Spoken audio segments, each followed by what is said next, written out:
সোনুর কিচেনে ওয়েলকাম। আজকে আমি তৈরি করেছি পাকিস্তানি চিকেন। দেখতেও যত সুন্দর, খেতেও ঠিক অতটাই ভালো লাগে। চলুন দেখিয়ে দিই কীভাবে তৈরি করলাম। প্রথমে আমি কড়াতে সাদা তেল গরম করে নিয়ে তার মধ্যে বড় চামচ দিয়ে 2 চামচ ঘি মিক্স করে দিব। ঘি আর সাদা তেল ভালোভাবে আমি গরম করে নিব। সাদা তেল আর ঘি ভালোভাবে গরম হয়ে গেছে। এবার আমি এর মধ্যে দিয়ে দিব 1 চামচ আদা, হাফ চামচ রসুন পেস্ট দিয়ে এটা ভালোভাবে ভেজে নিব যতক্ষণ না এর কাঁচা গন্ধটা চলে যায়। ঘির মধ্যে আদা রসুন ভাজলে খুব সুন্দর একটা ফ্লেভার বেরিয়ে আসে। এটা ভাজা হয়ে গেছে। এবার আমি এর মধ্যে 1 কেজি চিকেন দিয়ে দিব। কারিকাট চিকেন পিস নিয়েছি। চিকেনটা দিয়ে এবার ভালোভাবে এটাকে ভেজে নিব যতক্ষণ না চিকেনের কালারটা চেঞ্জ হয়ে যায়।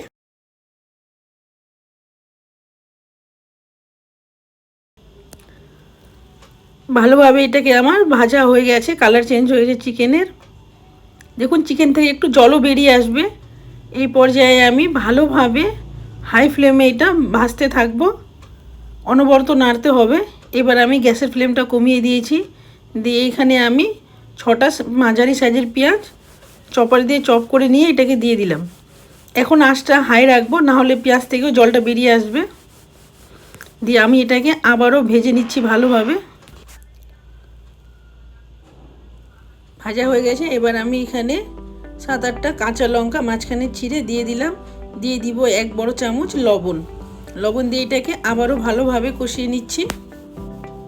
লবণ দেওয়াতে পেঁয়াজ থেকে একটু জল বেরিয়ে আসবে, তাই আমি আঁচটা এখানে হাই রাখবো। এবার আমি এটাকে 10 মিনিটের জন্য ঢাকা দিয়ে দিব, কিন্তু মাঝখানে আবার এটাকে আমি নেড়ে দিব। দেখুন ঢাকা তুলে নিয়েছি, 10 মিনিট হয়ে গেছে। সুন্দর তেল বেরিয়ে এসছে আর পেঁয়াজটাও বেশ সিদ্ধ হয়ে এসছে। আমি এটাকে আবারও ভালোভাবে কষিয়ে নিব। মধ্যে পেঁয়াজ ভাজার একটা সুন্দর ফ্লেভার বেরিয়ে এসছে। আমি এবার গোটা গরম মশলা দিয়ে দিচ্ছি, ছোটো এলাচ আর দারুচিনি দিয়ে দিব। দিয়ে এটা আবারও ভালোভাবে কষিয়ে নিব। আমি 4টে টমেটো চপার দিয়ে ভালোভাবে চপ করে রেখেছি। এবার এই কষানো চিকেনের মধ্যে আমি চপ করা টমেটোগুলো দিয়ে দিব।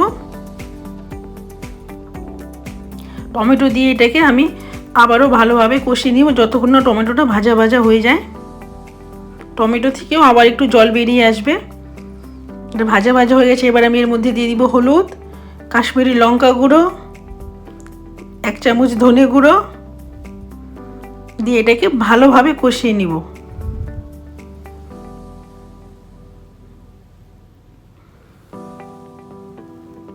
সুন্দর একটা কালার বেরিয়ে আসছে। এবার আমি ঝালের জন্য এর মধ্যে দিয়ে দিব 1 চামচ লঙ্কা গুঁড়ো দিয়ে এটাকে আবারও ভালোভাবে কষিয়ে নিব। আমি আঁচটা এখানে মিডিয়াম রেখেছি। মিডিয়াম আঁচে এটাকে ভালোভাবে আমি কষে নিচ্ছি।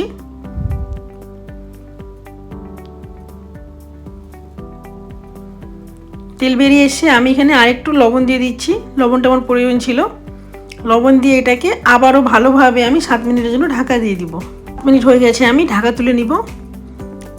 চিকেন থেকে ভালো তেল বেরিয়ে এসছে আর একদম শুকনো শুকনো হয়ে গেছে। আবারও আমি এটাকে ভালোভাবে কষিয়ে নিচ্ছি। এবার আমি এর মধ্যে 100 গ্রাম টক দই দিয়ে দিব।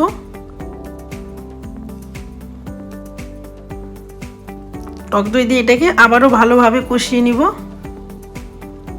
টক দই দেওয়াতে এর মধ্যে সামান্য পরিমাণে জল বেরিয়ে আসবে। জল দিয়ে এটাকে আবারও ভালোভাবে আমি কষিয়ে নিচ্ছি।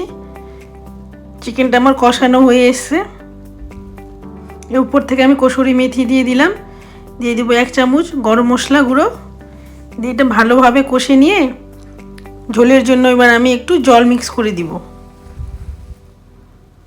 একদম ভাজা ভাজা হয়ে এসছে, তেল বেরিয়ে এসছে, দেখতে খুব সুন্দর লাগছে চিকেনটা। এবার আমি ঝোলের জলটা দিয়ে দিচ্ছি। এখানে উষ্ণ গরম জল ইউজ করছি। বড় কাপ দিয়ে 1 কাপ জল দিয়ে দিব।